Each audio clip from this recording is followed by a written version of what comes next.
আসসালামু আলাইকুম। সবাইকে 5 মিনিট কুকে স্বাগতম জানাচ্ছি। আজকে আপনাদের সাথে খুবই মজাদার এবং ঘরোয়া পদ্ধতিতে খুবই অল্প উপকরণ দিয়ে বেকড পাস্তা তৈরি করে দেখাবো।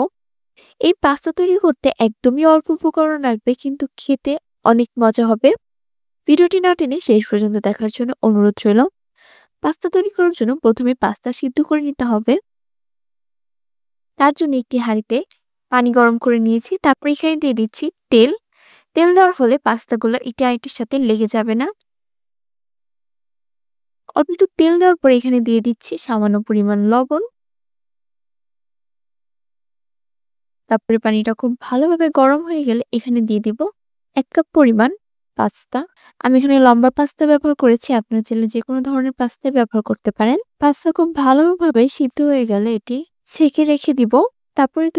তারপরে চলে যাব সস তৈরি করার পদ্ধতিতে। প্রথমে একটি ফ্রাই প্যানে অল্প একটু তেল দিয়ে দিয়েছি। তেল দেওয়ার পরে এখানে দিয়ে দিচ্ছি ১.৫ টিস্পুন পরিমাণ আটা। আপনারা আটা, ময়দা যেকোনো একটা ব্যবহার করলেই পারেন।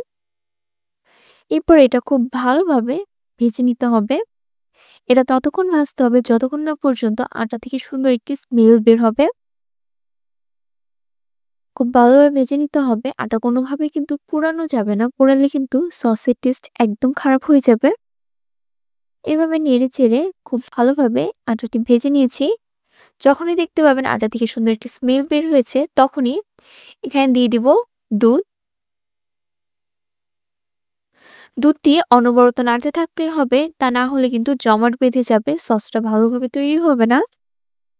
অল্প করে দুধ দিচ্ছি এবং খুব ভালোভাবে মিশিয়ে নিচ্ছি। দেখতেই পাচ্ছেন এই পদ্ধতিতে তৈরি করবেন তাহলে আপনার সস একদম পারফেক্ট ভাবে তৈরি হবে। তারপরে ভালোভাবে মিশানো হয়ে গেলে এখানে দিয়ে দিব ১.৫ টিস্পুন চিনি।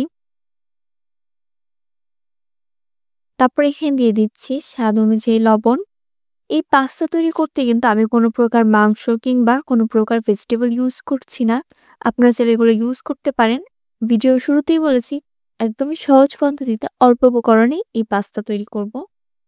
তারপর এখানে দিয়ে দিয়েছি 1/2 টিস্পুন পরিমাণ চিলি ফ্লেক্স, বা আপনারা শুকনো মরিচ গুঁড়া করেও দিতে পারেন।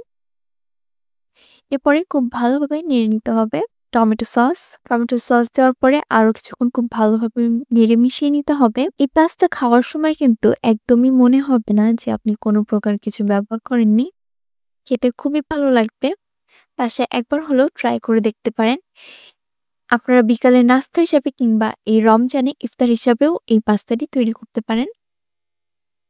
তারপর এখানে দিয়ে দিচ্ছি আগে থেকে সিদ্ধ করে রাখা পাস্তা। পাস্তা দেওয়ার পরে কিছুক্ষণ খুব ভালোভাবে নেড়ে-চেড়ে মিশিয়ে নিলে তৈরি হয়ে যাবে বেকড পাস্তা তৈরি করার জন্য পাস্তা। আপনি কিন্তু এই পাস্তা এভাবেও হোয়াইট সস পাস্তা হিসাবেও খেতে পারেন। খেতে কিন্তু অনেক ভালো লাগবে। আপনারা যদি আমার চ্যানেলে নতুন হয়ে থাকেন তাহলে ভিডিওটিতে লাইক করবেন, কমেন্ট করে জানাবেন এবং চ্যানেলটি সাবস্ক্রাইব করবেন। পাস্তা রান্না করা হয়ে গিয়েছে, এবার এটি নামিয়ে নিতে হবে। দেখতেই পাচ্ছেন কতটা সুন্দর ক্রিমি এবং লোভনীয় হয়েছে। ওভেন প্রুফ একটি প্লেটে আমি পাস্তাগুলো ঢেলে নিচ্ছি। আপনারা চাইলে যেকোনো পাত্রে, বেকড প্রুফ এরকম পাত্রে পাস্তাগুলো ঢেলে নিবেন। তারপর এখানে দিয়ে দিব চিজ।